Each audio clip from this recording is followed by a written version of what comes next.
Super late here, but I just had to make this video.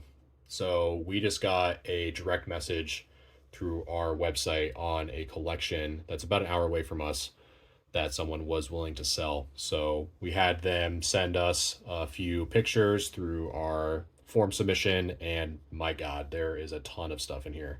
A lot of, you can already see one of them was a Charizard, so I was immediately ready to look at this. So they sent it to us through Facebook Messenger, and here's just some of the cards that we saw. There's a wide range of conditions from near mint to damaged for sure. This collection in particular is really good timing. We just got done with our show in October. Nice Erica's Venusaur right there. Just got done with our show in October. We had a pretty good dent in our $1, $2, $3 binders like these. So it's nice to stock those up. We also started to sell some of our resource packs, which are these little guys right here, as well as the bigger ones.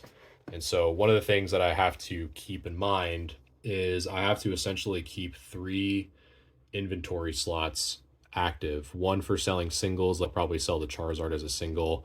Another one is having light play or better hollows for the mystery packs that we make. And finally having cheaper cards, $1, $2, $3 of the heavy play, moderate play in those binders. So always have to look for collections like this that kind of cover all of those bases. And this one in particular is one of those for sure. So got even a Misty's Golduck. This collection really ranged all over the place. Giovanni's Nidoking, we had some Gym Hero. So a lot of really good stuff. You can kind of see here. It's us just messaging back, but look at this. It's about 80 plus cards, I believe, that was in this collection. Some hollow, obviously some non-hollow. But again, a really nice variety. Really makes our binders and our products much more stocked of vintage, which I think is going to be coming back very soon. I could talk about that for another 10 minutes or so. But one of the things I really wanted to highlight quickly was how we even got here in the first place. And so one of the things that we had put a ton of time and effort into is revamping our webpage. You can see here in the bottom, we embedded a direct message app. So you can immediately message us right on our homepage. And that is how we got this lead. I cannot stress enough that having that professional business front is super important. We were able to get this opportunity from just a basic Google search. I'll have to ask them in person when I meet them tomorrow on how they actually discovered us. But my hunch is that they tried looking for game stores or where to sell Pokemon cards. And we just optimized this site to really have good SEO integration, to have those keywords like selling Pokemon and et cetera, et cetera. So that's a really big point that I just wanted to highlight. So I'm going to finally go get some sleep. I'll highlight how much I paid for this collection and go over more in detail once I actually have the cards in hand, because, you know, there's always something that could probably happen last minute. They don't show up or cards are fake or whatever. I pretty much vetted them. They looked all legit, but you never know. But once I actually have them in hand, I'll go through them and see if what I paid for them is actually worth it or not. So we'll get some nice sleep, get ready for that hour drive, and see what we can come up with.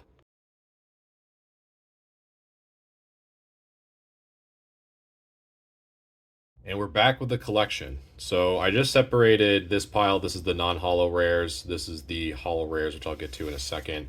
But this collection definitely ranged from near mint to damaged. This was their personal collection. I got a first edition there. A huge range of just really cool stuff. All the way from base set, gym challenge, gym hero, fossil, jungle, all that stuff. So these, again, are going to be really going more towards the binders that I was talking about, the cheaper binders.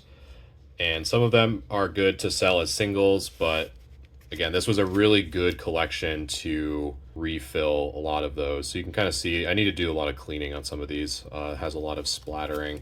I've noticed that on a few cards, but all in all, really, like once I kind of take that time to clean some of these cards up, it'll definitely bump some of them up. For example, when I was looking at those pictures that I showed yesterday, Some of them I feel like I can probably bump from a mod play to a light play just from cleaning alone. But again, just such a really cool range of cards, like Magnetons. I hit a lot of Magnetons. I don't know if you must have been a fan or what, but just again, just a huge range. So the big thing that I really like about this, again, going back to those binders, is that it really just showcases just a wide range of cool vintage that you normally don't see. Really nice swirl there too on that site there.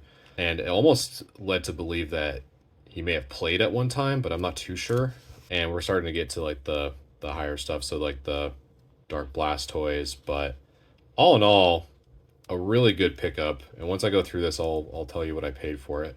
Rocket Zapdos, another Venusaur there for Alligator, and the big one that really caught my eye that I showed before, Charizard. In person, a lot better than I expected, but there was also some that just the name of the game to be transparent. So for example, this one, I reached out and gave him the benefit of the doubt and asked, hey, is there any of these that are creased or anything like that that I need to know about? No, not really. And I think I assessed this as mod play from the pictures, but when I looked at it in person, which is totally fine, just based off of the price, you can kind of see that this is a little beat up, but again, that'll be good in the cheaper binder. And a lot of these had really crazy looking swirls, which was cool. So in total, this entire thing, I paid $487 in total. I thought it was a really good price point. He was very fair and very open to what I assessed a lot of the cards at in terms of condition. So where I go from here is I'm going to probably have another follow-up video on actually cleaning some of these cards like I mentioned before, and how to properly do that without damaging the cards, because that's a whole thing in and of itself that you really want to make sure that you pay attention to. But that'll be in a follow-up video. So yeah, really good haul. You don't see these a lot, especially on Facebook. So really happy with it. Super excited to go through it. Galaxia Gaming ending transmission.